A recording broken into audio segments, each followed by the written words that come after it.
directions that come out of the research for sort of loyalty marketeers across the globe? We're really privileged here. We have a global audience. What are sort of the key takeouts that you would say, actually, we should be thinking about this as an industry now? What did the research tell us? I think one of the interesting aspects that came out of the research that we did not expect, because that's always the that you're like, oh, was how loyalty is actually gender neutral. We had no statistical differences between male or females in terms of how they approached and experienced and actually thought of as loyalty, which I don't think we'd had ever really noticed before. We had never really looked at it. But we did find certain countries having differences.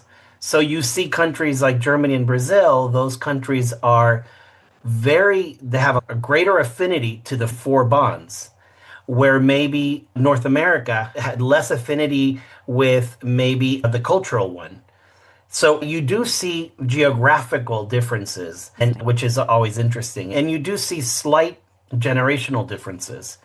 But the ones that were interesting to us that stood out were Millenniums and Gen X aligned really well with families with children in terms of how they saw those principles coming to life.